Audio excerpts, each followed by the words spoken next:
अस्सलाम वालेकुम अज़ीज़ तुलबा। आज हम अपने दहम जमात का आखिरी लेक्चर नंबर 75 और हफ्ता नंबर 23 में मजमून शामिल कर रहे हैं शहरी ज़िंदगी के मसाइल। दहम जमात का ये आखिरी लेक्चर है और आज हम लास्ट मजमून पढ़ रहे हैं शहरी ज़िंदगी के मसाइल। अज़ीज़ तुलबा, आज के तरक्की याफ्ता दौर में भी शहरी ज़िंदगी किन मसाइल में उलझी हुई है, ये समझने के लिए हम अपना मजमून पढ़ेंगे शहरी ज़िंदगी के मसाइल। देहातों और शहरों के माहौल और तर्ज माशरत में खासा फ़र्क होता है। दोनों में रहने वालों के रहन सहन और आदात और अतवार में भी नुमाया फ़र्क होता है। पाकिस्तान की आबादी का 70% हिस्सा देहातों में रहता है, जबकि 30% हिस्सा शहरों में आबाद है। ज़िंदगी देहात की हो या शहर की ज़िंदगी के कुछ मसाइल हैं और कुछ सहूलतें। ये कहना कि देहात की ज़िंदगी ज़्यादा अच्छी है या शहर की ज़िंदगी बहुत मुश्किल है, क्योंकि देहाती और शहरी ज़िंदगी दोनों के रोशन पहलू भी होते हैं और तारीक पहलू भी होते हैं। शहरों में जहाँ सहूलियात की फरावानी होती है, वहाँ गो न गो मसाइल का सामना भी होता है। गो न गो यानी बहुत सारे मसाइल। अहले देहात हमेशा शहरी ज़िंदगी को रश्क भरी निगाहों से देखते हैं, यानी कि बहुत ज़्यादा हसरत भरी निगाहों, और शहरी ज़िंदगी के रोशन पहलू को मद्देनज़र रखते हैं। जबकि शहरी ज़िंदगी में बाज़ औक़ात ऐसे-ऐसे मसाइल का सामना होता है कि जिसके मुकाबले में देहात वालों को अपनी ज़िंदगी जन्नत का नमूना नज़र आएगी। अब हम ज़ैन में शहरी ज़िंदगी के मसाइल का जायज़ा लेंगे और देखेंगे शहरी ज़िंदगी के तारीख़ पहलू को कौन से मसाइल उजागर करते हैं। आज के तरक्की याफ्ता दौर में भी शहरी ज़िंदगी मसाइल में उलझी हुई है। शहर का माहौल देहात की तरह पुरसकून और साफ़ सुथरा नहीं होता। यहाँ की हवा ट्रैफिक के धुएं से आलूदा होती है। इसके अलावा कारखानों फैक्ट्रियों से निकलने वाला धुआं माहौल को बोझल और कसीफ गंदा बना देता है, जिसकी वजह से शहरी ज़िंदगी में सुकून नहीं होता। धुएं गर्दों गुबार की वजह से अक्सर लोग गले और सांस की बीमारियों में मुब्तला हो जाते हैं। शहर की फिजा हर वक्त आलूदा रहती है। बकुल शायर है, शहर में गुल और शोर बहुत और हिर्स व हवस का जोर बहुत। आलूदगी की एक किस्म शोर की आलूदगी है, खसूसन ट्रैफिक की बुलंद आवाज वाले हारन से अवाम का सुकून दरहम बरहम होकर रह जाता है।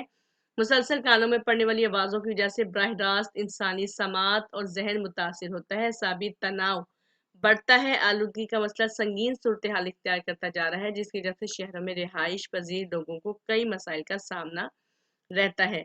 अगरचे शहर में देहात की निस्बत काफ़ी तरक्की हुई है, मगर यही तरक्की इंसानी सेहत और माहौल को खतरात से भी दोचार कर रही है।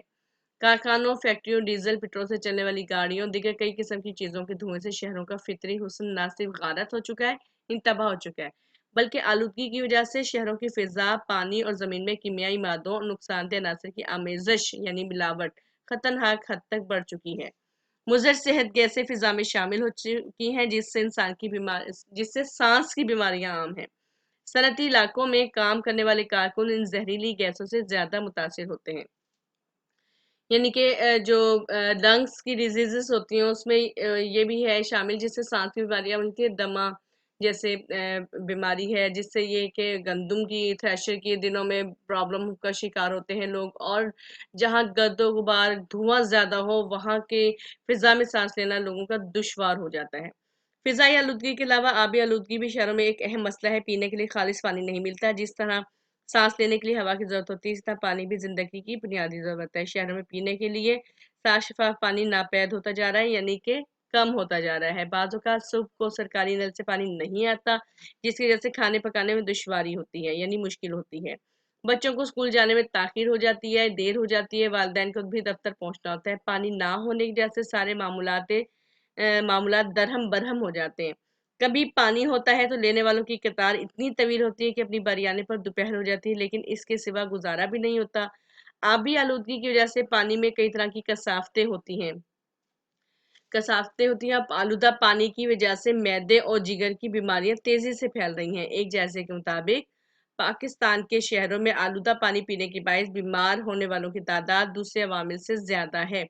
सरहदी इलाकों में कसीफ मादा अमूमन साफ किए बगैर करीब के नदी नालों दरियाओं में बहा दिया जाता है, जिसकी वजह से पानी मुज़र सेहत बन जाता है।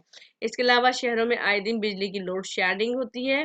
गर्मियों में तो कई कई घंटे बिजली बंद होती है और सर्दियों में गैस का मसला पैदा हो जाता है, जिसकी वजह से शहर के लोग अजीब किस्म के मसाइल का शिकार हो जाते हैं।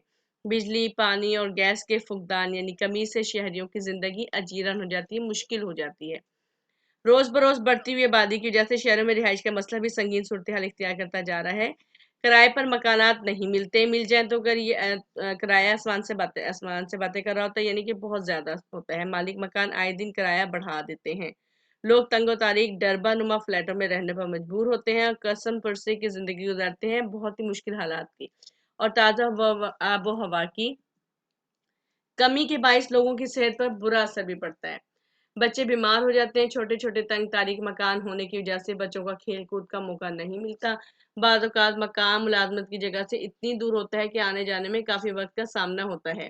دفتر دیر سے پہنچے تو پوچھ گچھ ہوتی ہے، روزانہ کے اندر ہفتے ذہنی کوفت کا سامنا کرنا پڑتا ہے کیونکہ بسوں میں رش اتنا ہوتا ہے کہ تل دھرنے کی جگہ نہیں ہوتی، یعنی کہ ذرا سا بھی قدم نہیں رکھ پاتے۔ لیکن اس کے باوجود کنڈکٹر حضرات مزید سواریاں ٹھونستے رہتے ہیں۔ اگر کوئی جلدی کا تقاضا کرے تو ان کا جواب یہی ہوتا ہے کہ جلدی والے حضرات رکشہ میں سفر کریں۔ ٹیکسی ڈرائیور رکشے والوں کا کرایہ بہت زیادہ ہوتا ہے جو اس مہنگائی کے دور میں ادا کرنا نہایت مشکل ہے، خصوصاً جب روز کا آنا جانا ہو۔ رکشے والے اپنی جگہ پریشان ہوتے ہیں۔ ان تمام مسائل کے ساتھ شہروں میں مہنگائی اتنی ہوتی ہے کہ ہر آدمی اپنی جگہ پریشان رہتا ہے۔ اس بقول شاید رتبہ بڑھا، ساتھ رسوائی بڑھ گئی، تنخواہ کے حساب سے مہنگائی بڑھ گئی۔ شہر کے لوگ نمود نمائش، مصنوعی زندگی، پرتکلف عادات اور اتوار کے دل دادا ہوتے ہیں۔ شہر کے لوگوں نے اپنی ضروریات کا دائرہ بہت وسیع کر لیا ہوتا ہے جس کی وجہ سے وہ بہت سے وسائل میں گھرے رہتے ہیں۔ اپنی انہی ضروریات کو پورا کرنے کے لیے ہر شخص دن رات پیسے کمانے کے چکر میں رہتا ہے۔ ایک دوسرے کو دکھ درد محسوس کرنے سے آری محبت ہمدردی کے جذبے زوال پذیر ہوتے ہیں۔ ظاہری طور پر زندگی چکا چوند ہوتی ہے، لیکن کوئی کسی کی خوشی غمی میں شریک ہونا پسند نہیں کرتا۔ بعد اوقات شہر کے لوگ شہر کی ہنگامہ پرور زندگی سے اکتا کر سکون کی تلاش میں دیہاتوں کا رخ کرتے ہیں۔ بقول شاعر اے ذوق تکلف میں ہے تکلیف سراسر، اچھے ہیں جو لوگ تکلف نہیں کرتے۔ یعنی شہری زندگی میں آسائشیں تو ہوتی ہیں لیکن سکون میسر نہیں ہوتا۔ ہر طرف ٹریفک کا شور، مشینوں کی گڑگڑاہٹ، کارخانوں کا دھواں، تیز ہارن، جگہ جگہ لاؤڈ سپیکر سکون کو برباد کر دیتے ہیں۔ اگر برسات ہو جائے تو محلے کی گلیاں دریا بن جاتی ہیں کیونکہ پانی کی نکاسی کا کوئی معقول انتظام نہیں ہوتا۔ دیہات کے لوگ شہری زندگی کو رشک کی نگاہ سے دیکھتے ہیں اور شہروں میں روزگار کے مواقع ہونے کی وجہ سے شہروں کی طرف نقل مکانی کرتے ہیں۔ اس وجہ سے شہروں میں آبادی بڑھ جاتی ہے، کچی آبادیاں قائم ہو جاتی ہیں جس کی وجہ سے صحت و صفائی کے نئے مسائل کھڑے ہو جاتے ہیں۔ اب یہاں دیکھیں کہ جگہ جگہ کچرے کے ڈھیر نظر آتے ہیں۔ بڑھتی ہوئی مہنگائی کی وجہ سے چوری ڈکیتی کی وارداتیں عام ہو جاتی ہیں۔ اس کے علاوہ بے روزگاری غربت کی وجہ سے نوجوان راہ دوسری ایجنسیوں کے ایجنٹ بن کر بے شہریوں کی جان لیتے ہیں جس سے پورے ملک میں افراتفری خوف و ہراس پھیلتا ہے۔ شہروں میں سماجی مسائل روز بروز بڑھتے جا رہے ہیں، لوگ نظم و ضبط سے عاری ہوتے جا رہے ہیں، ہر طرف انتشار افراتفری کا عالم نظر آتا ہے، ہر ایک کو صرف اپنے کام کی فکر ہوتی ہے۔ لاقانونیت اور بدنظمی کے مظاہرے ہر جگہ دیکھنے کو ملتے ہیں۔ سڑکوں پر عوام کا ایک ٹھاٹھے مارتا ہوا سمندر نظر آتا ہے، یعنی ہر طرف لوگ ہی لوگ نظر آئیں گے۔ بے ہنگم بڑھتی ہوئی آبادی کے افریت نے تمام سہولتیں سلب کر لی ہیں، ختم کر لی ہیں، تمام سہولتیں کم کر دی ہیں۔ آبادی کے افریت یعنی کہ ہجوم نے۔ زندگی ہے یا کوئی طوفان ہے، ہم تو اس جینے کے ہاتھوں مر چلے۔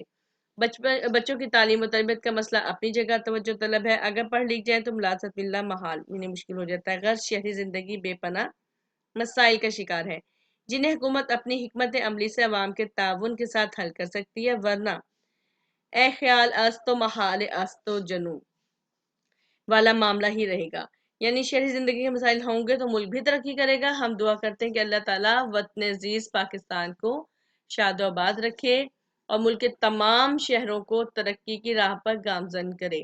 یعنی پاکستان کے سارے گاؤں شہروں زندہ رہو پائندہ رہو، روشنیوں رنگوں کی لہروں زندہ رہو پائندہ رہو۔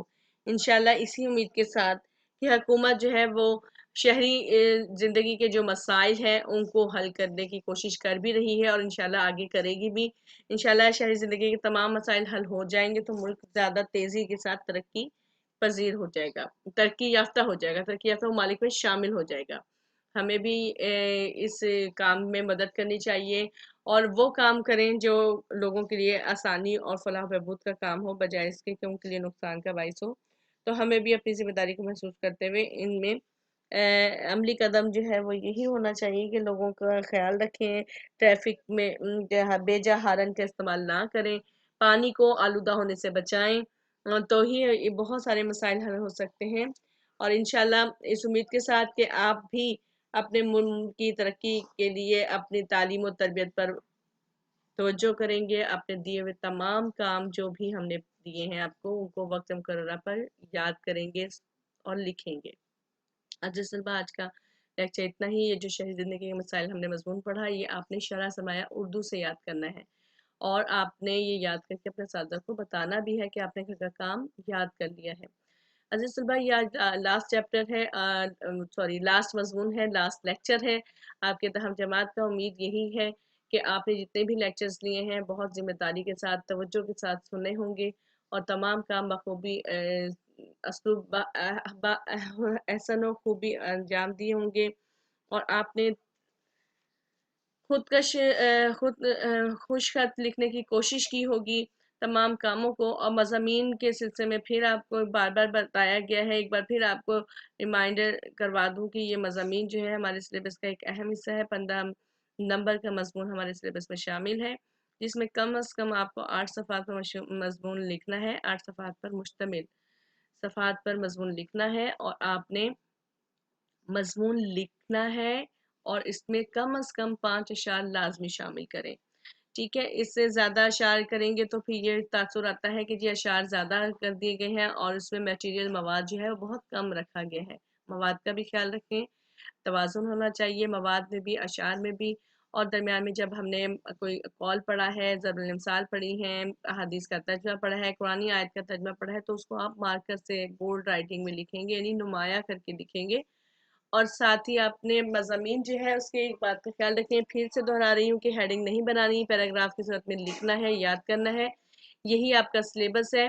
अगर आप इस पोर्शन को अच्छे से याद कर लेते हैं तो एक बड़े सवाल की तरफ से हमें नंबर जो है हमारे बहुत अच्छे मिल सकते हैं। अगर हम इसमें लापरवाही या गफलत का मुजाहरा करेंगे तो हमारे नंबर बहुत कम हो जाएंगे। उम्मीद यही है कि आप अपने तमाम मज़ामीन को अच्छे से याद करेंगे, याद करके लिखेंगे और लिखने की प्रैक्टिस भी करेंगे कि वो कितने वक्त में लिखा जा सकता है। तमाम सिलेबस अच्छे से रिवाइज़ करें। लेक्चर्स आपकी सहूलत के लिए बना दिए गए हैं। अगर आपको किसी लेक्चर में कोई प्रॉब्लम है तो अपने साथ से रब्ता करें। लेक्चर्स में कहीं भी आपको मुश्किल है तो उस पॉइंट को नोट कर लें कि कौन सा पॉइंट आपको क्लियर नहीं है, कौन सा कंसेप्ट आपको क्लियर नहीं है, तो आप अपने साथ से रब्ता कर सकते हैं। अपनी दुआ में याद रखें। अल्लाह हाफ़िज़। अस्सलाम वालेकुम।